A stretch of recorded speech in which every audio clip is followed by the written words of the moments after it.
નમસ્કાર વિદ્યાર્થી મિત્રો, આજે આપણે ધોરણ 7 એમાં વિષય વિજ્ઞાનમાં પ્રકરણ 8 એટલે કે પવન, વાવાઝોડું અને ચક્રવાત વિશે ભણવાનું છે. ઓકે, ચાલો શરૂઆત કરીએ. 1999ની 18મી ઓક્ટોબરે ઓડિશાના સમુદ્રકાંઠાના વિસ્તારમાં 200 કિલોમીટર હવર એટલે કે 200 કિલોમીટર પ્રતિ ઝડપે ચક્રવાત ત્રાટક્યો, જેણે 45,000 ઘરોને તબાહ કરીને 7 લાખ લોકોને બેઘર કરી નાખ્યા. તે જ વર્ષની 29મી ઓક્ટોબરે 260 કિલોમીટર કલાકની ઝડપે ફરી બીજો ચક્રવાત ફરીથી ઓડિશામાં ત્રાટક્યો, જેણે સમુદ્રના મોજાઓને 9 મીટરની ઊંચાઈ સુધી ઉછાળ્યા. તેમાં પણ હજારો લોકો પોતાના જીવ ગુમાવ્યા અને કરોડો રૂપિયાની માલ મિલકતને નાશ પામી. ચક્રવાતે ખેતીવાડી, વાહન વ્યવહાર, દૂરસંદેશા વ્યવહાર અને વિદ્યુત પુરવઠાને લઈ જતી લાઈનોને અસર કરતી હતી. પણ ચક્રવાત છે શું? તે કેવી રીતે ઉદ્ભવે છે? શા માટે તે આટલો વિનાશકારી હોય છે? પ્રસ્તુત પ્રકરણમાં આપણે આવા કેટલાક પ્રશ્નોના જવાબ મેળવવાના પ્રયત્નો કરીશું. આપણે હવાના અનુસંધાનમાં કેટલીક પ્રવૃત્તિઓથી શરૂઆત કરીશું. આ પ્રવૃત્તિઓ વડે ચક્રવાતને લગતી કેટલીક પ્રાથમિક માહિતીનું સ્પષ્ટીકરણ થશે. આપણે શરૂઆત કરીએ તે પહેલાં યાદ રાખો કે ગતિશીલ હવાને પવન કહેવાય છે. તો શરૂઆતથી જ આપણે શરૂઆત કરી દઈએ કે ભાઈ પવનની વ્યાખ્યા શું? પવન કોને કહેવાય? તો કે ગતિશીલ હવાને પવન કહેવાય છે. યાદ રાખજો, બરાબર. જો શરૂઆત કરીએ, આપણે નોર્મલ હવાથી વાત કરવાની છે. પવન, વાવાઝોડું અને ચક્રવાત એ બધું શેની પર આધાર રાખે છે? તો કે હવા ઉપર આધાર રાખે છે. હવાની ગતિ કેવી છે એની પર નક્કી થાય છે પવન છે કે ચક્રવાત છે, વાવાઝોડું છે કે પછી શું છે, એ શેની પરથી નક્કી થશે? તો હવાની ગતિ કેવી છે એની પરથી પવન, વાવાઝોડું, ચક્રવાત નક્કી થાય છે. તો પહેલું છે 8.1 હવા દબાણ કરે છે. પ્રવૃત્તિ 8.1 જ્યારે પ્રવૃત્તિઓમાં પદાર્થને ગરમ કરવાની વાત આવે ત્યારે ઘણી કાળજી રાખજો. આવી પ્રવૃત્તિઓ તમારા કુટુંબના વડીલોની હાજરીમાં જ થાય તે સલાહભર્યું છે, અથવા તમારા શિક્ષકની હાજરી હોવી જરૂરી છે. હવે પછીની પ્રવૃત્તિમાં તમને પાણીની ઉકળવાની જરૂર પડશે. હવે આપણે જે પ્રવૃત્તિ કરવાની છે એની અંદર શું કરવાનું છે? તો કે પાણીને ઉકળવાની જરૂર પડશે. ઢાંકણા સાથેનો ટીન એટલે કે પતરાનો ડબ્બો લો. તેમાં અડધા ભાગ સુધી પાણી ભરો. તે પાણી ઉકળે નહીં ત્યાં સુધી ડબ્બાને મીણબત્તીની જ્યોત ઉપર રાખો. હવે મીણબત્તીને હલવી નાખો. તરત જ ડબ્બાને ઢાંકણ વડે સજ્જડ બંધ કરી દો. ગરમ ડબ્બા સાથે કામ કરવામાં કાળજી રાખજો. હવે ડબ્બાને છીછરા ધાતુના પાત્ર, થાળી કે ડીશ જેવામાં અથવા વોશ બેસિનમાં મૂકો.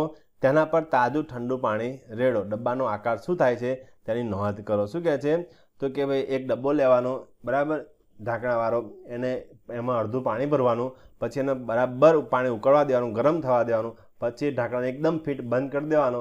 પછી એની ઉપર એ ડબ્બા ઉપર શું કહે છે? ગરમ ડબ્બા ઉપર પછી ધીમે ધીમે શું કહે છે? ઠંડુ પાણી રેડવાનું છે. પછી એનો આકાર કેવો થાય છે? તો આકૃતિમાં બતાવ્યા પ્રમાણે એનો આકાર વિકૃત બની જાય છે. કેવો? તો કે સંકોચાઈ જાય છે, બરાબર. તો શું તમે ધારણા બાંધી શકો છો શા માટે ડબ્બાનો આકાર વિકૃત થઈ ગયો? તો આપણે એની વિશે ચર્ચા કરીએ. ચાલો, જો તમને ટીનનો ડબ્બો ન મળે તો નરમ પ્લાસ્ટિકની બોટલ લો. તેમાં ગરમ પાણી ભરો અને તેને ખાલી કર્યા બાદ તરત જ તેના પર સખત રીતે ઢાંકણું બંધ કરો. આ બોટલને નળના વહેતા પાણીમાં નીચે મૂકો. હવે તમારા કેટલાક અનુભવોને યાદ કરો. જ્યારે તમે પતંગ ચગાવો છો ત્યારે તમારી પીઠ પાછળથી આવતા પવનને તમને પતંગ ચગાવવામાં મદદરૂપ થાય છે. જ્યારે તમે હલેસાવાળી હોડીમાં બેઠા હો ત્યારે તમારી પાછળથી આવતો પવન હંમેશા હોડીને હંકારવામાં તમને સરળતા આપે છે. શું તમને સામેથી આવતા પવનની દિશામાં સાયકલ ચલાવવામાં મુશ્કેલી પડે છે? તમે જાણો છો કે સાયકલની ટ્યુબને ફૂલાવેલી ચુસ્ત રાખવા માટે તમે હવા ભરવી પડે છે. વળી તમે એ પણ જાણો છો કે સાયકલની ટ્યુબમાં વધુ પડતી હવા ભરાઈ જાય તો તે ફાટી જાય છે. ટ્યુબમાં રહેલી હવા શું કરતી હોય છે?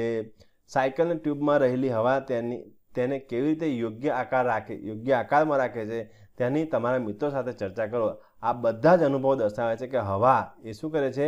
દબાણ કરે છે. ઝાડના પાંદડા પર, રસ્તા પર લાગેલા કાપડના બેનરો, જાહેરાત કે ધ્વજ વગેરેના પવન આવે ત્યારે ફરકવાનું કારણ હવાનું દબાણ જ છે. હવા દબાણ કરે છે તે દર્શાવતા બીજા કેટલાક અનુભવોની યાદી તમે તમારી જાતે બનાવવાની છે. ઉપરથી જે આપણે હમણાંથી શરૂઆત કરી, બરાબર, 8.1થી શરૂઆત કરી, હવા દબાણ કરે છે, એના 2 ઉદાહરણ જોયા, બરાબર. એ એવું બતાવે છે કે કોઈ પણ હવા હોય એ હવા હંમેશા દબાણ કરે છે, બરાબર.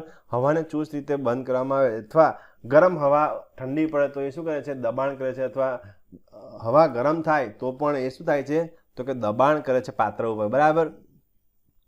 હવે તમને હું નોર્મલી કહું તો એક બોટલ હોય અને એકદમ શું કહેવાય, પ્લાસ્ટિકની બોટલ દબાઈ દેવાની, ઉપરથી ઢાંકણ એકદમ બંધ કરી દેવાની, બોટલ પાછી ખુલશે નહીં. પણ જો બોટલને ધીમે ધીમે જો ગરમ કરવામાં આવે તો એ બોટલ પાછી પોતાના મૂળ સ્થિતિમાં આવી જાય છે. પાછું જે ઠંડી પડશે એ પાછી શું થાય છે, ચીપદાઈ જાય છે અથવા સંકોચિત થઈ જાય. આવું કેમ, તો કે હવા દબાણ કરે છે માટે. ચાલો હવે આપણે એ સમજવાનો પ્રયત્ન કરીએ કે પતરાનો ડબ્બો કે બોટલ શા માટે વિકૃત થઈ જાય છે. ચલો જોઈએ. જ્યારે ડબ્બા પર પાણી રેડવામાં આવે છે ત્યારે ડબ્બામાં રહેલી ગરમ પાણીની વરાળને અમુક ભાગ એ પાણીમાં રૂપાંતરિત થઈ જાય. હવે તમને બધાને ખબર છે કે પાણીને ગરમ કરતાથી શામાં રૂપાંતર થાય છે, હવામાં રૂપાંતર થાય છે, બરાબર. જો એ હવા જે છે એને પાછી ઠંડી પડે તો શું થાય, તો કે પાછું પાણી બની જાય. તો બસ સેમ ટુ સેમ વસ્તુ આ થયું. જ્યારે આપણે પાણીને ગરમ કરી અને ઢાંકણું બંધ કરી દીધું અને એને પાછું ઠંડુ પાડ્યું ત્યારે શું થાય, જે આમાં જે હવા હતી એ શું થઈ, હવાએ જે જગ્યા રોકી હતી એ શું થઈ કે પાણી બની ગયું અને પાણી બનીને નીચે બેસી ગયું અને એની જગ્યા બીજી કોઈ વસ્તુ આવી નહીં, હવાના એ જગ્યા હવાએ ભરી નહીં, એટલા માટે એનો આકાર કેવો થઈ ગયો, વિકૃત થઈ ગયો. ડબ્બામાં રહેલી ગરમ પાણીની વરાળ અમુક ભાગ પાણી રૂપે રૂપાંતરિત થઈ જાય છે, જે અંદરના ભાગોમાં હવાનું પ્રમાણ ઘટાડી નાખે છે. ડબ્બાના બહારના ભાગમાં લાગતા હવાના દબાણ કરતાં ડબ્બાના અંદરના ભાગમાં હવાનું દબાણ ઘટી જાય છે, જેના કારણે ડબ્બો સંકોચાઈ જાય કે દબાઈ જાય છે. જો તમને કદાચ પ્રશ્ન પૂછવામાં આવે કે ગરમ કરેલા પાણીમાં અને બંધ કરી અને એની પર ઠંડુ પાણી રેડવામાં આવે તો ડબ્બોનો આકાર વિકૃત બની જાય છે, કારણ આપો, તો તમારે આ ફકરો લખવાનો છે. ચાલો હવે આપણે સમજવાનો પ્રયત્ન કરીએ. તેથી લઈને છેક નીચે સુધી દબાઈ જાય છે એ તમે એનો જવાબ લખી શકો છો. આ પ્રવૃત્તિ ફરીથી આપણે ખાતરી કરી આપે છે કે હવાએ દબાણ કરે છે. ઓકે, ચાલો, હવાનું દબાણ કરે છે આપણે સમજી ગયા. હવે ભણવાનું છે પવનનો વેગ વધવાને લીધે હવાનું દબાણ ઘટે છે. યાદ રાખજો, પવનનો વેગ વધે ને તો હવાનું દબાણ ઘટે, પવનનો વેગ ઓછો થાય તો હવાનું દબાણ વધે છે. યાદ રાખજો, the high speed winds are accompanied by the reduce air pressure. શું કહે છે, તો કે પવનનો વેગ વધવાને લીધે હવાનું દબાણ ઘટે છે. ચાલો, તો આપણે સ્કૂલ ચાલુ તો સરસ મજાના પ્રયોગો કર્યા, બરાબર. પણ તમે ઘેર આ સેમ પ્રયોગ કરી શકો છો, બરાબર. તો થોડુંક નોર્મલ જે પાણીની અથવા આપણે જે કોલ્ડ ડ્રિંકની બોટલ આવે છે કે થોડુંક કાણું મોટું હોય એ રીતે એવી બોટલ એક લેવાની છે, બરાબર. અને બોટલના ધાર ઉપર શું કરવાનું છે, તો કે એ બંધ જે ઢાંકણ બંધ કરવાની જગ્યા છે ત્યાં એક નાનો અમથો શું કરવાનું, કાગળનો ડૂચો બનાવવાનો, ત્યાં મૂકી દેવાનો અને એને અંદરથી શું કરવાનું છે, અને બહારથી ફૂંક મારવાની છે. નોર્મલી જો તમે આ વિચારશો ત્યારે તમને એવું જ થશે કે આપણે જો ફૂંક મારીશું, બરાબર, તો શું થશે, તો કાગળનો ડૂચો જે છે એ બોટલની અંદર જતો રહેશે. તમારું ગણિત અથવા તમારું વિજ્ઞાન આવું અત્યારે તમારા માઇન્ડમાં હશે, પણ હકીકતમાં એવું થશે નહીં. આવો પ્રયોગ તમે જાતે કરી શકો છો, બરાબર. ઘરે નોર્મલ પ્રયોગ છે, એમાં કંઈ બહુ કોઈ ચિંતા જેવું છે નહીં, કે એનાથી કંઈ નુકસાન થવાનું નથી તમને. એક બોટલ લેવાની, એના બહારના ભાગ ઉપર શું મૂકવાનો, કાગળનો ડૂચો મૂકવાનો અને જોરથી ફૂંક મારશો તો કાગળનો ડૂચો અંદર નહીં જાય, પરંતુ શું આવશે, બહારની તરફ બહાર ફેંકાય છે. પણ શું રાખવાનું છે, જોરથી તમારે ફૂંક મારવાની છે. ઓકે, ચલો. પહેલે એને બુજવે નીચેના પ્રશ્નનો વિચાર કરવા લાગ્યા કે બોટલ કાગળના દડાને અંદર નાખવા માટે કેમ મુશ્કેલી પડે છે, બોટલનો દડો કેમ અંદર ના ગયો, બરાબર. તો એનું કારણ શું છે, તો કે બોટલની અંદર આપણે જોરથી ફૂંક મારે છે એ હવા ક્યાં જવાની, પાછી બહાર આવવાની. તો એના લીધે એ શું કહે છે, કાગળનો જે ટુકડો હોય છે એ દડાની અથવા બોટલની બહારની તરફ ફેંકાય છે. ઓકે, ચાલો પ્રવૃત્તિ 8.3 જોઈએ. ફુગ્ગા ઉપર ફૂંક મારવી. લગભગ સમાન કદના બે ફુગ્ગા લો, બંનેમાં થોડું પાણી ભરો. હવે બંને ફુગ્ગાને લગભગ સમાન કદમાં ફૂલાવી તે દરેકની સાથે દોરી બાંધો. હવે લાકડી કે સાયકલના સ્પોક એટલે લાકડી રાખો, ચલો, ફૂલાવીને એક શું કહેવાય લાકડી સાથે એને બાંધો. બંને ફુગ્ગાને એવી રીતે બાંધો કે જેથી તેમની વચ્ચે આશરે 8 થી 10 સેન્ટીમીટરનું અંતર રહે.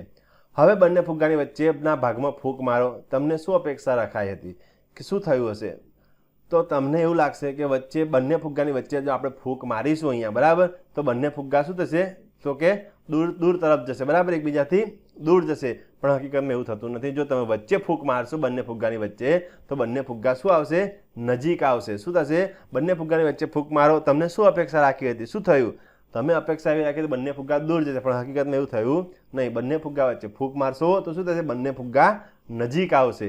ઓકે, કેમ આવું થયું એના જવાબ આપણે ફરી મેળવીશું. બરાબર. ઓકે, એક ચોથી પ્રવૃત્તિ જોઈ લઈએ 8.4.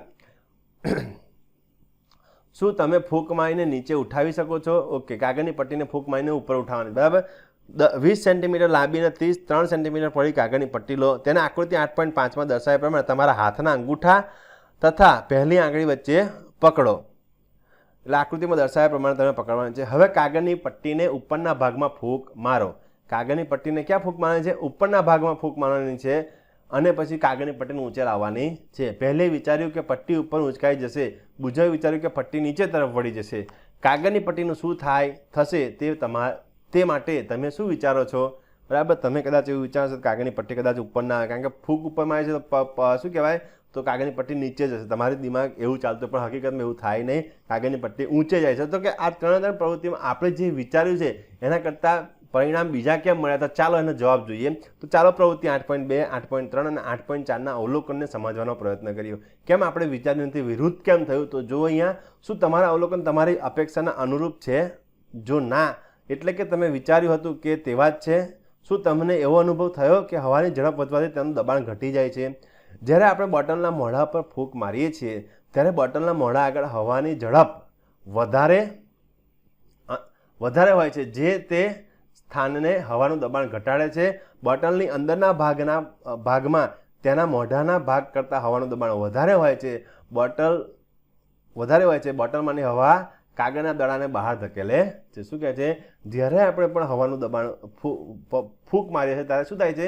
હવાનું દબાણ ઘટે છે તે. અને તમને ખબર, જે હવાનું દબાણ ઘટે તે પાછળથી દબાણવાળી હવા આગળ પ્રેશર કરે છે. બસ એટલા માટે જ બોટલમાં કાગળનો ટુકડો જતો નથી. પ્રવૃત્તિ 8.3માં તમે જોયું કે જ્યારે તમે બંને ફુગ્ગાની વચ્ચે ફૂંક મારો છો ત્યારે તે એકબીજાની તરફ ગતિ કરે છે. એવી કેવી રીતે બન્યું? બરાબર. બંને ફુગ્ગા વચ્ચે જો તમે ફૂંક મારતા હોય તો બંને ફુગ્ગા દૂર જવા જોઈએ, પરંતુ દૂર જતા નથી. તેઓ એકબીજાની નજીક આવે છે. આવું કેમ બન્યું? આવું એટલા માટે બન્યું કે ફુગ્ગાની વચ્ચેના ભાગની હવાનું દબાણ કઈ રીતે ઘટ્યું? તો તમે ફુગ્ગાની વચ્ચે હવાનું દબાણ ઘટ્યું. કેમ? કે તમે જોરથી ફૂંક મારીને વચ્ચે એ દબાણ ઘટી ગયું, તો આજુબાજુ જે ફુગ્ગાનું દબાણ વધારે હતું એ ફુગ્ગો શું કરે છે? તો એકબીજાને દબાણ આપે છે અને એના કારણે ફુગ્ગા વચ્ચે તમે ફૂંક મારી લઈને દબાણ ઘટી ગયું અને ફુગ્ગાની પેલી બાજુ તો હવાનું દબાણ વધારે હતું તો એણે દબાણ કર્યું. એટલા માટે ફુગ્ગાઓ નજીક આવવા લાગ્યા અથવા એકબીજા તરફ ધકેલાય છે. પ્રવૃત્તિ 8.4માં તમે જોયું કે જ્યારે તમે કાગળની પટ્ટીને ઉપર ફૂંક મારો છો ત્યારે પટ્ટી ઊંચી થાય છે. ફરીથી આવું એટલા માટે બન્યું કે કાગળની પટ્ટી ઉપર ફૂંક મારતા કાગળની ઉપરની બાજુ હવાનું દબાણ ઘટે છે. ફૂંક જોરથી મારવામાં પવનનો વેગ વધારે છે એટલે હવાનું દબાણ ઘટે છે અને નીચે તરફ હવાનું દબાણ વધારે છે, માટે કાગળની પટ્ટી ઉપરની તરફ જાય છે. આપણે જોયું કે પવનની ઝડપ વધતા તે સ્થાનને હવાના દબાણમાં ઘટાડો થાય છે. હવે આ ત્રણ પ્રવૃત્તિ પરથી આપણે નક્કી કર્યું કે પવનની ઝડપ વધે એ સ્થાન ઉપર શું થાય છે? તો કે હવાના દબાણમાં ઘટાડો થાય છે. ચલો આગળ જઈએ. તમે કલ્પના કરી શકો કે જ્યારે ઘરના છાપરા ઉપરથી ખૂબ જ વધુ ઝડપે પવન ફૂંકાય ત્યારે શું થતું હોય છે? જો છાપરું મકાનની દિવાલ સાથે નબળી રીતે જોડાયેલું હોય તો તે ઊંચું થઈને ઉડી જાય છે. ખબર પડી ગઈ કેમ ઊંચું થઈને ઉડી જાય છે?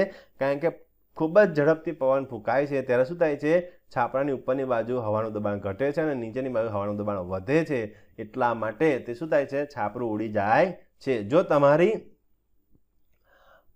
તમારી પાસે આવો કોઈ અનુભવ હોય તો તમે તેના મિત્રો સાથે વહેંચજો. બરાબર. તો ચાલો આપણે જોઈએ કે પવન કેવી રીતે ઉત્પન્ન થાય છે. ચલો આપણે પ્રવૃત્તિઓ જોઈએ. બરાબર. આપણું ઘરનું છાપરું કેમ ઉડી જાય એ પણ જોઈ લીધું. હવે આપણે શું જોવાનું છે? તો પવન કેવી રીતે ઉત્પન્ન થાય છે પહેલાં, કારણ કે આ બધું છે એની પર પવન ઉપર છે. તો પવન કેમ ઉત્પન્ન થાય છે અને કેવી રીતે ઉત્પન્ન થાય છે આપણે જોવાનું રહ્યું. તો પવન કેવી રીતે ઉત્પન્ન થાય છે, તે કેવી રીતે વરસાદ લાવે છે અને તે કેવી રીતે ઘણીવાર વિનાશકારી પણ બને છે. તમે જાણો છો કે જ્યારે હવા ગતિમાં આવે છે ત્યારે તેને પવન કહે છે. આપણે શું કહીએ છીએ? જ્યારે હવા ગતિમાં આવે છે ત્યારે તેને શું કહેવામાં આવે છે? પવન કહેવામાં આવે છે. હવા હંમેશા વધુ દબાણવાળા વિસ્તારથી ઓછા દબાણવાળા વિસ્તાર તરફ ગતિ કરે છે. યાદ રાખજો, હવા હંમેશા વધુ દબાણવાળા વિસ્તારથી ઓછા દબાણવાળા વિસ્તાર તરફ ગતિ કરે. શું થાય છે? હવા હંમેશા વધુ દબાણવાળાથી ઓછા દબાણવાળા વિસ્તાર તરફ ગતિ કરે છે. જેમ દબાણનો તફાવત વધુ તેમ હવાની ઝડપ વધુ. જેમ દબાણનો તફાવત વધુ તેમ હવાની ઝડપ વધુ. ઓછું બંને સરખું દબાણ હશે તો હવા બહુ ખાસ વહેશે નહીં, પણ એક તરફ બહુ જ ઊંચું વધુ દબાણ હોય ને એક તરફ ખૂબ જ ઓછું દબાણ હોય તો એ વધુ દબાણથી ઓછું દબાણ તરફ વહે છે. જેમ કે તમે ફુગ્ગાને ફૂલાવી અને જો છોડ દો તો ફુગ્ગાની અંદરથી એકદમ જોરથી પવન હવા નીકળે છે. કેમ? તો કે ફુગ્ગાની અંદર બહારના કરતાં અંદર શું છે? વધારે દબાણ છે. તો વધારે દબાણ તરફથી ઓછા દબાણ તરફ હવા ગતિ કરે છે. જેમ દબાણનો તફાવત વધુ તેમ હવાની ઝડપ પણ વધુ. પરંતુ કુદરતમાં દબાણનો તફાવત કેવી રીતે ઉત્પન્ન થાય છે એ જોવાનું છે આપણે. શું કુદરત ફુગ્ગાની વાત કરીને ચલો આપણે દબાણ મેં તમને સમજાવ્યું, પણ આવું કુદરતમાં કઈ રીતે થાય છે એ પણ આપણે જોવાનું છે. શું તાપમાનમાં થતા ફેરફાર તેમાં ફાળો આપે છે? તો કે તાપમાનમાં જે વધારો અને ઘટાડો થાય તો શું એમાં ફાળો આપે છે? નીચેની પ્રવૃત્તિ તેને સમજવા માટે મદદરૂપ થશે. હવે જે આપણે પ્રવૃત્તિ જોવાની છે એ આપણને એની અંદર આ વસ્તુ સમજવા માટે મદદરૂપ થાય છે. ઓકે, ગરમ થવાથી હવાનું કદ વધે છે. પહેલો પોઈન્ટ યાદ રાખજો, ગરમ થવાથી હવાનું કદ વધે છે. ઓકે, તો 8.5 પ્રવૃત્તિ 8.5 જોઈએ. એક કસનળી લો, તેના મોઢા ઉપર રબરના ફુગ્ગાને સહેજ ખેંચીને સખતપણે બાંધી દો. તેને બરોબર ફિટ રાખવા માટે તમને ટેપનો ઉપયોગ કરી શકો છો. હવે બીકરમાં ગરમ પાણી ભરો, તેમાં ફુગ્ગાવાળી કસનળીને મૂકો. 2-3 મિનિટ સુધી અવલોકન કરો કે ફુગ્ગાનો આકારમાં કોઈ ફેરફાર થાય છે. કસનળીને બહાર કાઢી લો, તેને ઓરડાના તાપમાને ઠંડી પડવા દો. હવે બીજા બીકરમાં ઠંડુ બરફનું પાણી લઈને તેમાં ફુગ્ગાવાળી કસનળીને 2 કે 3 મિનિટ સુધી મૂકી રાખો. ફુગ્ગામાં આકારમાં થતા ફેરફારોનું અવલોકન કરો. હવે નીચેના પ્રશ્નો વિચારીને નીચેના પ્રશ્નોનો જવાબ આપવા પ્રયત્ન કરો. કસનળી મોઢા પર બાંધેલો રબરનો ફુગ્ગો આકૃતિમાં બતાવેલો છે 8.6માં, બરાબર. એમાં એક ગરમ પાણીમાં મૂકેલો છે અને એક ઠંડા પાણીમાં મૂકેલી આકૃતિ બતાવે છે. ઓકે, ચલો નીચેના પ્રશ્નોનો. જ્યારે ગરમ પાણીમાં કસનળી મૂકવામાં આવે છે ત્યારે ફુગ્ગો કેમ ફૂલે છે? ઓકે, ચલો બીજો પ્રશ્ન છે, તે જ ફુગ્ગો કસનળીને ઠંડા પાણીમાં ગોઠવતા શા માટે સંકોચાય છે? આ બે પ્રશ્નોના આપણે જવાબ મેળવવાના છે. ચલો, પ્રથમ અવલોકન પરથી આપણે એવો નિષ્કર્ષ તારવી શકીએ કે ગરમ થવાથી હવા ફૂલે છે. ગરમ થવાથી હવાના કદમાં અથવા પ્રસરણ પામે છે. હવા શું થાય છે? પ્રસરણ પામે છે. હવે તમે કહી શકો ખરા કે કસનળીને ઠંડા પાડવામાં આવે ત્યારે તેમનામાં હવામાં શું થાય છે? તો કે હવે પછી રસપ્રદ પ્રવૃત્તિ વડે તમે ગરમ હવા વિશે વધુ સમજ મેળવી શકશો, બરાબર. તો જ્યારે કસનળીને ઠંડી પાડવામાં આવે ત્યારે તેની હવા શું થાય છે? સંકોચાય છે, અને એના કારણે ફુગ્ગો શું થાય છે? સંકોચાય છે, બરાબર. તો હવે આને વધુ સમજવા માટે આપણે પ્રવૃત્તિ 8.6 કરીએ. ચાલો, સમાન કદની 2 કાગળની ખાલી કોથળીઓ અથવા ખાલી પેપર કપ લો. એટલે આઈસ્ક્રીમ માટે સામાન્ય રીતે વપરાય છે તે. હવે ધાતુ કે લાકડાના સળિયાને બંને છેડા પર તેઓને ખુલ્લા ભાગમાં નીચે આવે તે રીતે ઊંધી રાખીને દોરી વડે લટકાવી દો. હવે સળિયાની મધ્ય ભાગમાં દોરાનો ટુકડો બાંધીને આકૃતિ 8.7 મુજબ ત્રાજવા જેવી રચના તૈયાર કરો. હવે આકૃતિમાં દર્શાવ્યા મુજબ કોઈ એક કોથળી નીચે સળગતી મીણબત્તી મૂકો. શું થાય છે તે જુઓ. શું કહે છે? આકૃતિમાં બતાવ્યા પ્રમાણે તમારે આવી એક 2 થેલીને ઊંધી લબડાવવાની છે. ખુલ્લો ભાગ નીચે રહે અને બંધ ભાગ ઉપરની બાજુ રહે તે રીતે બાંધવાની છે. પછી ગમે તે એક થેલી નીચે તમારે શું કરવાનું છે? તો કે મીણબત્તી સળગાવવાની છે.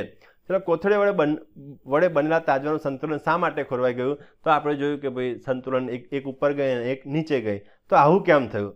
તો શું આ પ્રવૃત્તિ દર્શાવે છે કે ગરમ હવા ઊંચે જાય છે?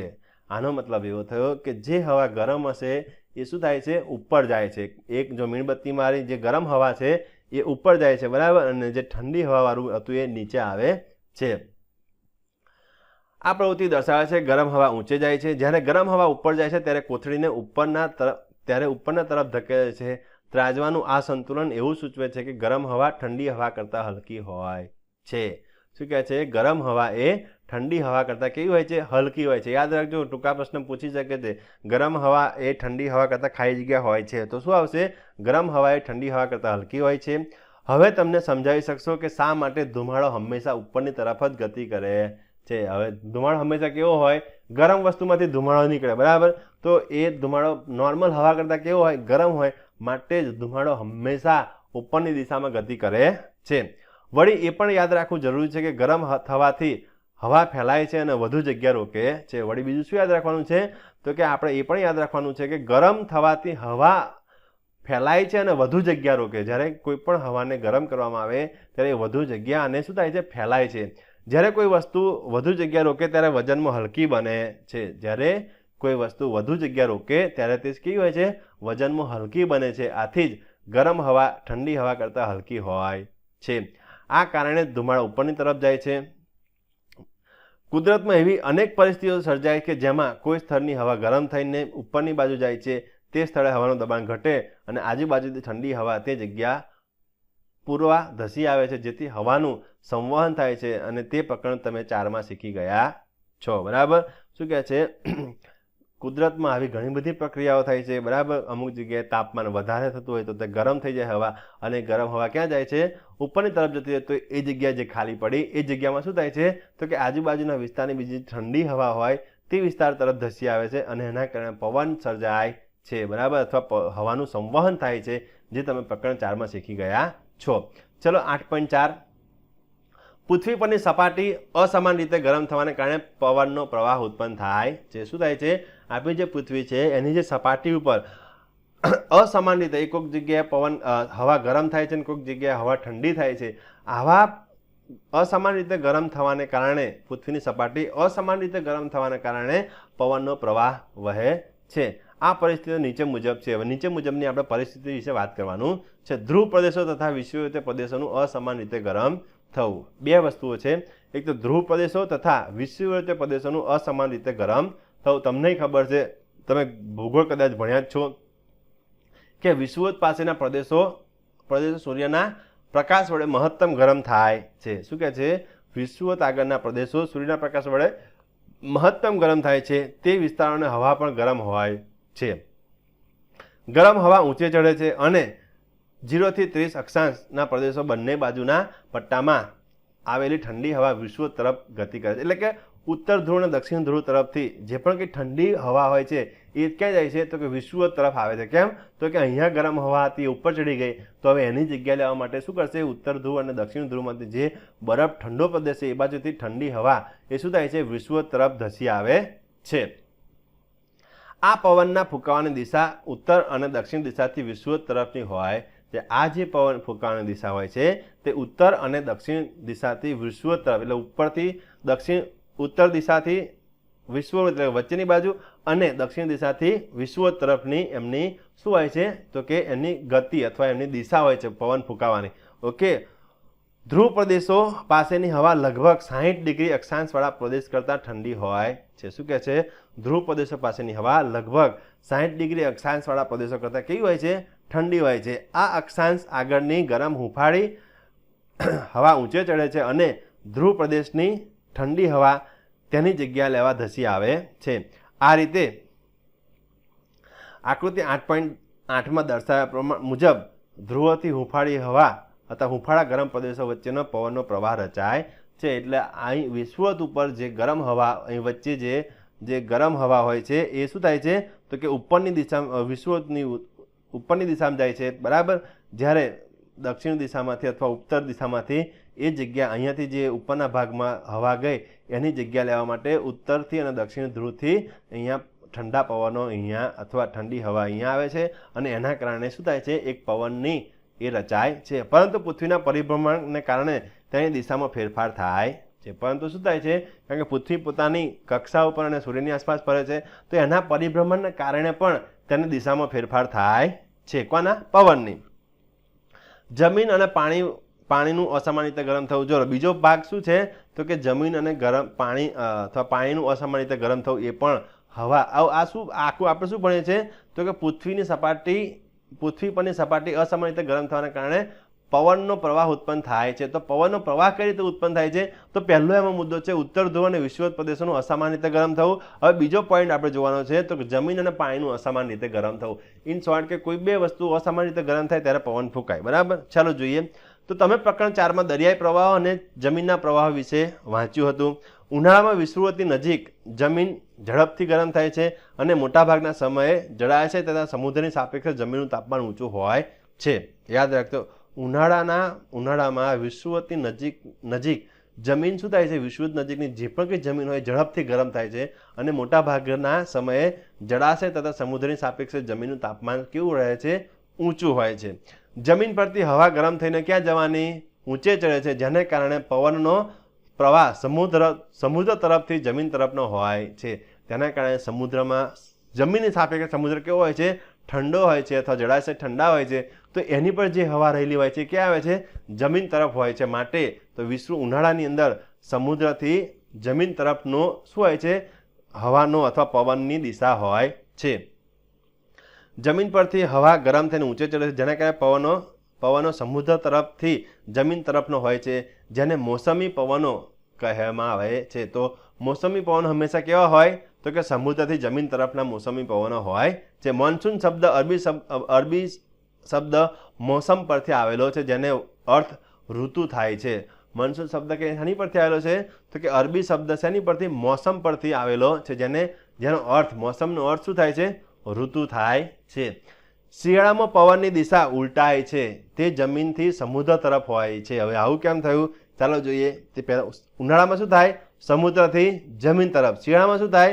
જમીનથી સમુદ્ર તરફ હોય છે. કેમ આવું? હું જાણવા માંગુ છું કે આ પવન આપણા માટે શું કરી શકે. ચલો જોઈએ. સમુદ્ર પરથી આવતો પવન પાણીની વરાળ અને વરસાદ લાવે છે, જે જળચક્રનો એક ભાગ છે. બરાબર. શું કે સમુદ્ર પરથી જે વરાળ આવે છે અથવા પવન આવે છે, શું સાથે શું લાવે છે? તો કે વરાળ અને વરસાદ લાવે છે. વરાળ આવે, વરાળ ઉપર જે ઠંડી પડે, અને પાછું શું થાય છે? એક જળચક્રનો ભાગ છે. ગરમ મોસમી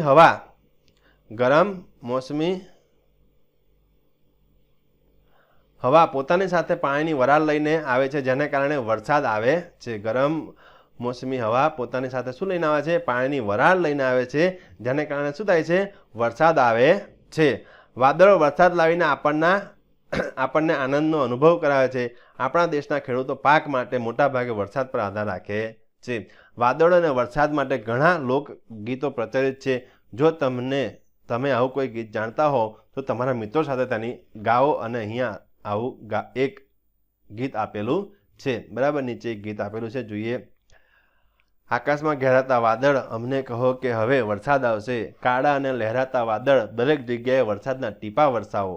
ઉપર વીજળીને ચમકાવતા વાદળો, વરસાદથી અમારા ખેતરને સિંચી દો. તમારા પાણીના ટીપા વડે ભીંજવી ધરાની ભીની માટીને સુગંધ પસરાવો. સમુદ્ર પરથી આવતા વાદળ, જમીન પર વરસાદ વરસાવીને ફરી સમુદ્રમાં પહોંચી જાઓ. આ એક શું કહેવાય? ગીત હતું, વરસાદ લોકગીત. બરાબર. જોકે વરસાદ દરેક વખતે સુખદાયક હોય એવું શક્ય છે નહીં. ઘણીવાર મુશ્કેલીઓ પણ ઊભી કરે છે. બરાબર. આપણી સ્કૂલમાં ઘણીવાર પાણી ઘૂસી જાય. બરાબર. તો આપણે રજા પાડવી પડે. તમારા માટે સુખદાયક એવું લાગતું હોય, પણ હકીકતમાં સુખદાયક કહેવાય નહીં. આપણું ભણવાનું બગડે. બરાબર. તો તમે આવી કેટલીક મુશ્કેલીઓની યાદી બનાવી શકો છો. બરાબર. વરસાદ હંમેશા સારું કરે એવું હોતું નથી. અમુક વાર અતિવૃષ્ટિને કારણે ઘણો બધો પાકને નુકસાન પણ થાય છે. તો એની માટે તમે ઘણી બધી યાદી બનાવી શકો. તમને ખબર હશે, અનુભવ તમને. બરાબર. તમે તે માટે તમારા શિક્ષક અને માતા પિતા સાથે વરસાદની લગતી મુશ્કેલીઓ તથા તેના ઉપયોગની ચર્ચા કરી શકો છો. કેટલીક પ્રાકૃતિક ઘટનાઓ આવી પરિસ્થિતિનો જન્મ આપે છે, જેથી હોનારત સર્જાય છે, જેનાથી મનુષ્ય, પ્રાણીઓ તથા વનસ્પતિને માટે સંકટ ઊભું થાય છે. તો ચાલો આપણે તેમાંથી બે પરિસ્થિતિ, ગાજવીજ સાથેનું વાવાઝોડું અને ચક્રવાત વિશે અભ્યાસ કરવાનો છે. તો હવે આપણે આવી બે પરિસ્થિતિ, એક તો ગાજવીજ સાથેનું વાવાઝોડું એટલે કે વાવાઝોડું અને ચક્રવાત વિશે અભ્યાસ કરવાનો છે. જોઈ લો. બે નીચે આકૃતિ આપેલી છે. જુલાઈ ની એક આકૃતિ આપી છે, એક જાન્યુઆરીની આકૃતિ આપેલી છે. બરાબર. અહીંયા પવન ફૂંકાવાની આકૃતિ અહીંયા આપેલી છે. આકૃતિ 8.1. સ્થાનના વિશેષ રૂપે રાજસ્થાનના રણ વિસ્તારોની અસમાન ગરમીથી ઉનાળામાં દક્ષિણ પશ્ચિમી દિશા તરફથી વર્ષા પવન નિર્મિત થાય છે. આ વર્ષા પવન પોતાની સાથે હિન્દ મહાસાગરમાંથી ઘણી બધી બાષ્પ લઈને આવે છે. જ્યારે બીજી આકૃતિ 8.10.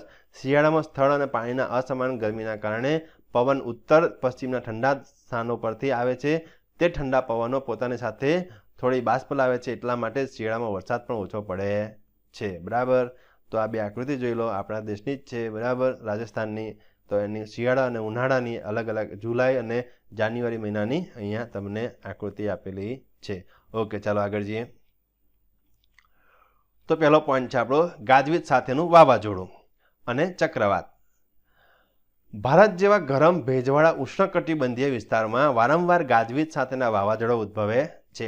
જમીનના તાપમાનના વધારા સાથે ઉપર જતો પવન પ્રબળ એટલે કે અતિ ઝડપી બની જાય છે, જે પોતાની સાથે પાણીના ટીપા ઉપર લઈ જાય છે, જ્યાં તે ઠરી જાય અને ફરીથી જમીન પર પડે છે.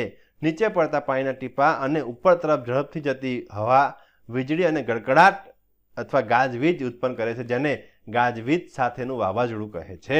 ચલો, ગાજવીજ સાથેનું વાવાઝોડું કોને કહેવામાં આવે? તો અહીંયા સરસ મજાનું આપેલું છે. શું કહે છે? તો કે નીચે પડતા પાણીના ટીપા અને ઉપર તરફ ઝડપથી જતી હવા વીજળી અને ગડગડાટ ઉત્પન્ન કરે છે, જેને ગાજવીજ સાથેનું વાવાઝોડું કહે છે. તમે આગળના ધોરણમાં વીજળી વિશે વધુ શીખશો. અત્યારે તમારે વીજળી વિશે બહુ શીખવાની જરૂર નથી, પણ જેમ જેમ આગળના ધોરણમાં આવશો તેમ તમે વીજળી વિશે શીખશો. બરાબર. જ્યારે વીજળી સાથે તોફાન આવે ત્યારે નીચેની બાબતો સાવચેતી રાખવી જરૂરી છે કે જ્યારે વીજળી આવે અથવા વીજળી પડે અથવા વીજળી સાથે ગાજવીજ સાથે વરસાદ પડે તો આપણે શું શું ધ્યાનમાં રાખવું? તો કે એકલા અટુલા વૃક્ષ નીચે આશ્રય ન લેવો. જો તમે જંગલમાં હોવ તો નાના વૃક્ષો નીચે આશ્રય લો.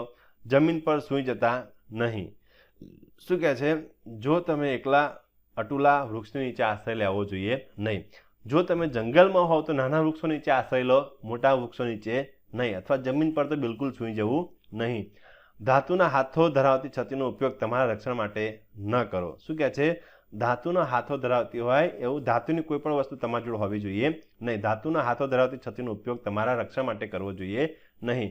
બારીની નજીક બેસવું નહીં. ખુલ્લા ગેરેજ, ગોડાઉનના શેડ, ધાતુના છાપરામાં આશ્રયસ્થાન માટે યોગ્ય નથી. શું કહેવામાં આવે છે? બારીની નજીક બેસવું જોઈએ નહીં. ખુલ્લા ગેરેજ, ગોડાઉનના શેડ, ધાતુના છાપરા આશ્રય સ્થાન માટે યોગ્ય નથી. બંધ બારી બારણાવાળી કાર તથા બસ આશ્રય સ્થાન માટે યોગ્ય છે. કેવી બારી બારણા હોવા જોઈએ? બંધ બારી. તમારા ગાડીમાં બેઠા હોય ને આવું કંઈક થાય તો તમને કોઈ વાંધો આવે નહીં, પણ ગાડી શું હોવી જોઈએ? બંધ હોવી જોઈએ. એના બારી બારણા અથવા જે ગાડીના જે ગ્લાસ હોય એ બધા બંધ હોવા જોઈએ, તો તમને કોઈ નુકસાન થતું. જો તમે પાણીમાં હો તો બહાર નીકળીને કોઈ મકાનમાં જતા રહો. પાણીમાં રહેવું એ શું છે? મુશ્કેલવાળું છે. તો તમે પાણીમાં હોવ તો તમે બહાર નીકળીને કોઈ મકાનમાં જતું રહેવું જોઈએ. ગાજવીજ સાથેનું વાવાઝોડું ચક્રવાતમાં કેવી રીતે રૂપાંતર પામે છે તે આપણે જોવાનું છે. ચાલો, તમે જાણો છો કે પાણીને વરાળ બનાવવા માટે ઉષ્માની જરૂર પડે. જ્યારે વરાળ પાણીમાં રૂપાંતરિત થાય એટલે કે પાણીના ટીપા સ્વરૂપે ભાજી જાય ત્યારે શું તે ઉષ્મા વાતાવરણને પાછી આપે છે? તમને આવો કોઈ પ્રયોગ યાદ છે? ચલો, એ પહેલા ચક્રવાતની રચના જોઈ લઈએ. કોઈ પણ ચક્રવાતનું કેન્દ્ર શાંત વિસ્તાર હોય છે. ચક્રવાતનું કેન્દ્ર કેવો હોય છે? શાંત વિસ્તાર હોય છે, જેને ચક્રવાતની આંખ કહેવામાં આવે છે. કોઈ પણ ચક્રવાત હોય એનો જો શાંત વિસ્તાર જો જોવામાં આવે ને તો શું હોય છે? ચક્રવાતની આંખ. એ જે કેન્દ્ર વચ્ચેનો ભાગ છે ને એ. મોટો ચક્રવાત ખૂબ જ ઝડપથી વાતાવરણની હવાને ભ્રમણ ગતિ કરાવે છે. ખૂબ જ મોટો જે ચક્રવાત હોય છે એ વાતાવરણની જે હવા હોય છે એને ખૂબ જ ઝડપથી શું કરે છે? ભ્રમણ ગતિ કરાવે છે, જે પૃથ્વીની સપાટીથી 10 થી 15 કિલોમીટરની ઊંચાઈ પર હોય છે. શું કહે છે? તે પૃથ્વીની સપાટીથી 10 થી 15 કિલોમીટરની ઊંચાઈ પર હોય છે. ચક્રવાતની આંખનો વ્યાસ 10 થી 30 કિલોમીટર સુધીનો હોઈ શકે છે. ચક્રવાતની જે આંખ હોય છે એનો વ્યાસ બરાબર કેટલો હોય છે? 10 થી 30 કિલોમીટર સુધીનો હોય છે, જે આકૃતિ 8.11માં આપણે જોઈશું. આ વિસ્તાર વાદળો રહિતનો અને તેમાં પવનની ઝડપ હળવી હોય છે. આ જે વિસ્તાર હોય છે કેવો હોય છે? વાદળ રહિત, અને તેમાં પવનની ઝડપ પણ કેવી હોય છે? એકદમ હળવી હોય છે. આ શાંત અને સ્પષ્ટ આંખ આકૃતિ 8.12ની તમે જોઈ શકશો. આ જે શાંત અને સ્પષ્ટ ભાગ તમારે જોવો હોય તો આકૃતિ 8.12 આપણે જોઈશું. એની અંદર તમે સ્પષ્ટ રીતે એ વસ્તુ જોઈ શકો છો.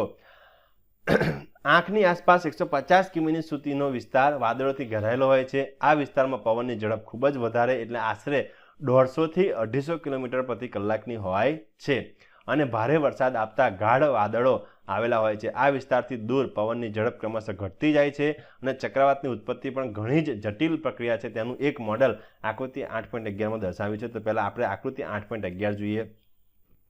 જો આકૃતિ 8.11 બરાબર. ચક્રવાતનું નિર્માણ કઈ રીતે થાય છે? ચક્રવાતની દિશા અને પ્રવાહ એ અહીંયા બતાવ્યો છે.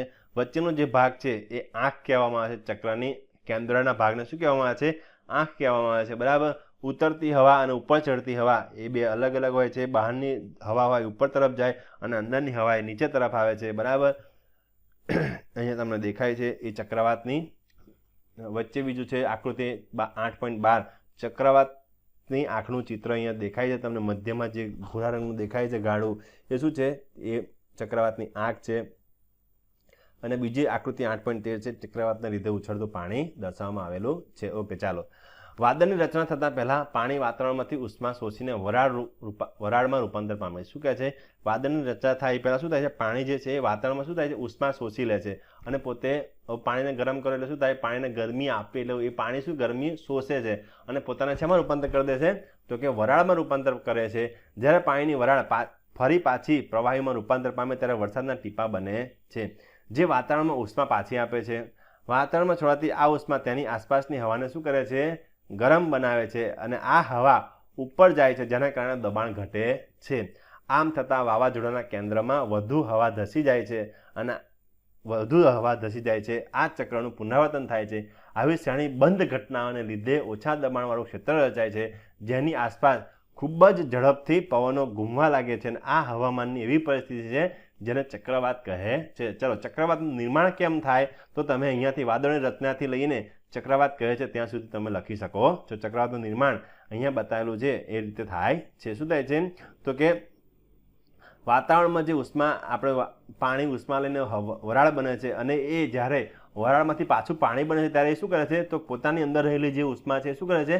વાતાવરણને પાછી આપી દે છે. એના કારણે જે વાતાવરણમાં જ્યારે પાછી ઉષ્મા આપશે ત્યારે ત્યાં શું થાય છે? તો કે હવા ગરમ થાય છે અને હવાનું દબાણ ઘટે છે. બરાબર?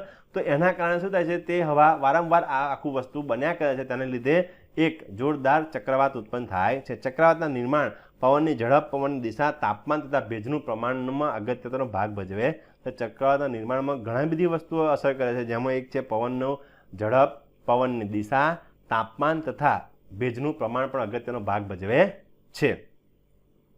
ચલો, ચક્રવાતને લીધે થતો વિનાશ જોઈએ. બરાબર? ચક્રવાત ઘણો વિનાશકારી હોઈ શકે છે. ચક્રવાત સમુદ્ર કિનારાથી સેંકડો કિમી દૂર હોય તો પણ શક્તિશાળી પવન પાણીના સમુદ્રના કાંઠા તરફ ધકેલે છે, જે ચક્રવાતના આગમનના સંકેત હોય છે. પવન વડે બનતા પાણીના મોજા એટલા પ્રબળ હોય છે કે તેનાથી કોઈ પણ વ્યક્તિ બચી શકે નહીં. ચક્રવાતની આંખ આગળનું ઓછું દબાણ તેના કેન્દ્ર ભાગમાં પાણીને ઉછાળે છે.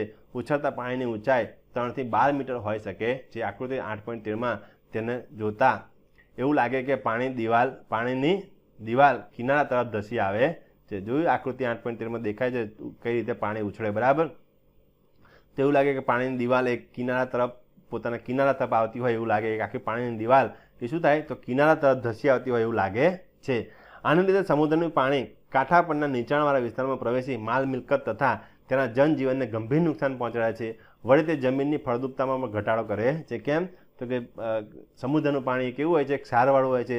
જે જો સારી જમીન પર એ પડે અથવા ભરાઈ જાય એનાથી પાણી, બરાબર, તો શું થાય છે? તેની ફળદ્રુપતામાં ઘટાડો કરે છે.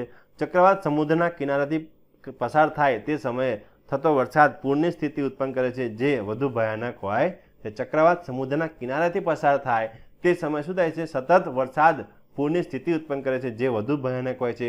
ખૂબ જ ઝડપથી પવનો ધરાવતા ચક્રવાત ઘર, ટેલિફોન તથા બીજા સંદેશા વ્યવહાર અથવા પ્રસારણના સાધનો, વૃક્ષો વગેરેને ક્ષતિગ્રસ્ત કરીને જીવન તથા માલ મિલકતને મોટી હોનારત સર્જે છે. શું કહે છે?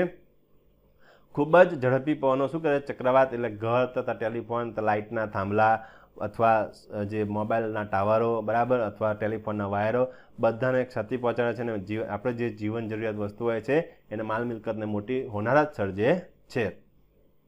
દુનિયાના જુદા જુદા ભાગોમાં ચક્રવાત જુદા જુદા નામે ઓળખવામાં આવે છે. આ પ્રશ્ન પૂછાય એવા છે, ઘણી વખત પ્રશ્ન પૂછાયેલો છે. બરાબર?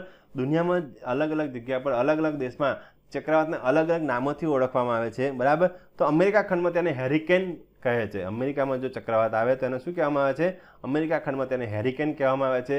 જાપાન અને ફિલિપાઇન્સમાં તેને ટાઇફૂન તરીકે ઓળખવામાં આવે છે. યાદ રાખજો બે શબ્દો, અમેરિકામાં હેરિકેન અને જાપાનમાં ટાઇફૂન તરીકે ઓળખવામાં આવે છે. બાજુમાં સરસ મજાની આકૃતિ આપેલી છે. બરાબર? ટાઇફૂન ક્યાં આવે, ચક્રવાત ક્યાં આવે, હેરિકેન કઈ આગળ. બરાબર? ચક્રવાત તો આપણા દેશની આજુબાજુ લગભગ આપણે ચક્રવાત કહીએ છીએ. બરાબર? અમેરિકાની અંદર હેરિકેન કહેવામાં આવે છે. જાપાન અને ફિલિપાઇન્સમાં તેને શું કહેવામાં આવે છે? ટાઇફૂન તરીકે ઓળખવામાં આવે છે. વાવાઝોડા વખતે આપણે કઈ રીતે શું કહેવાય સુરક્ષા લેવી એ અહીંયા આપેલું છે. તો કે વાવાઝોડાનો વ્યાસ મીટરથી શરૂ કરીને કિલોમીટર સુધીનો છે. તેનાથી વધુ પણ હોય છે. તેની ગળણી જમીન પરની ધૂળ, ભંગાર અને બીજી વસ્તુઓને ઓછા દબાણની લીધે શોષી લે છે અને તેને બધાને ઉપર તરફ ફેંકે છે.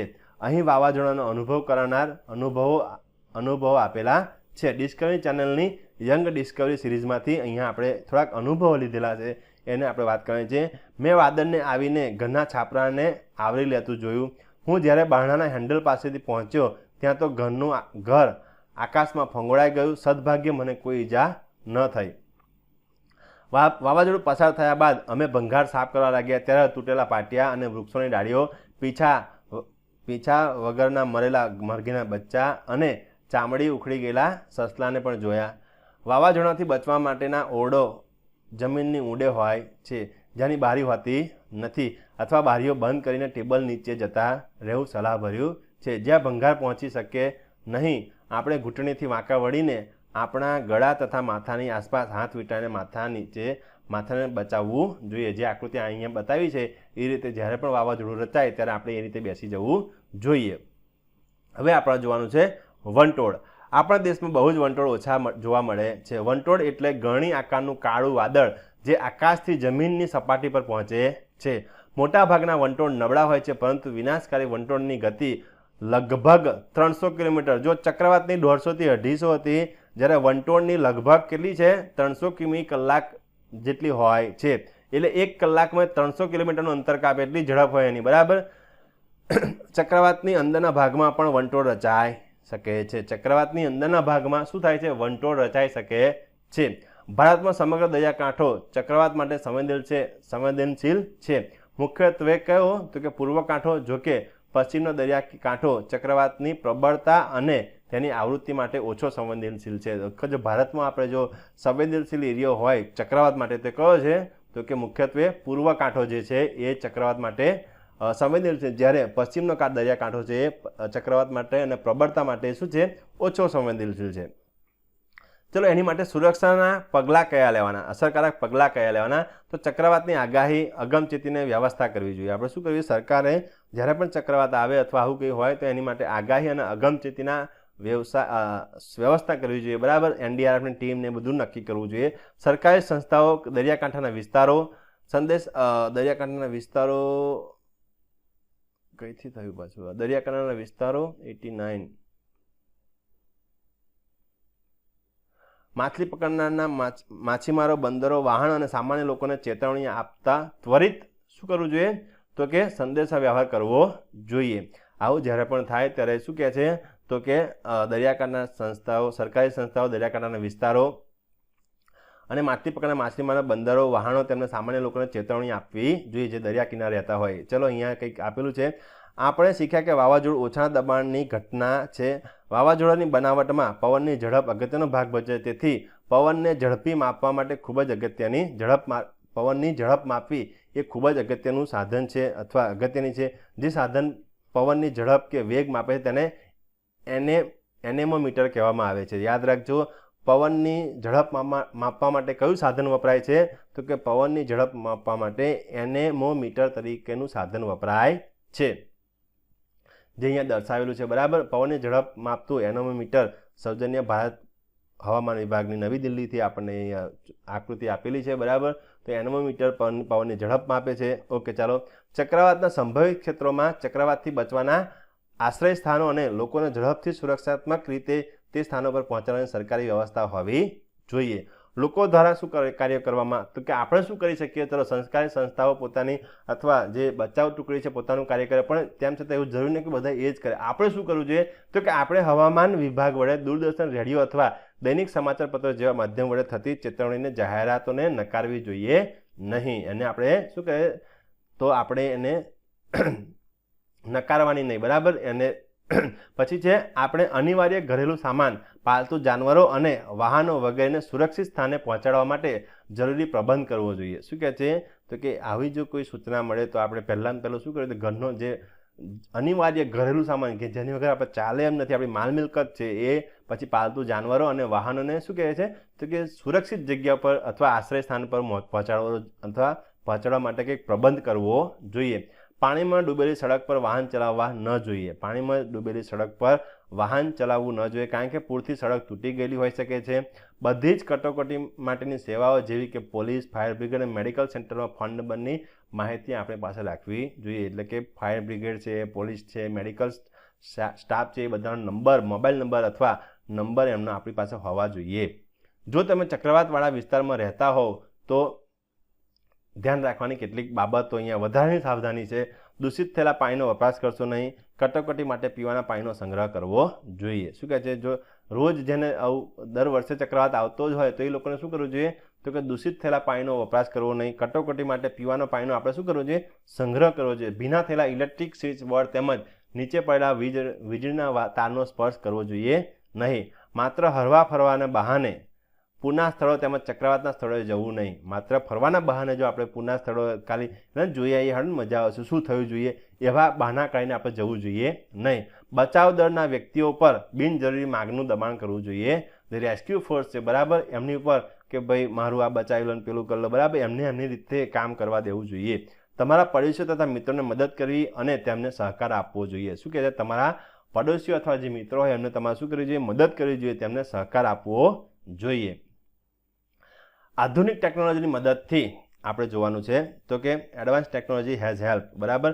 આધુનિક ટેકનોલોજીને આપણને શું મદદ થાય, તો અત્યારના દિવસમાં આપણને વધુ સારી સુરક્ષા મળે છે, બરાબર. ગઈ સદીના પ્રારંભના સમયમાં દરિયાકાંઠામાંના વસવાટના લોકોને ચક્રવાત આવવાની ચેતવણી મળતા સ્થળાંતર માટે 1 દિવસ કરતાં પણ ઓછો સમય મળતો હતો.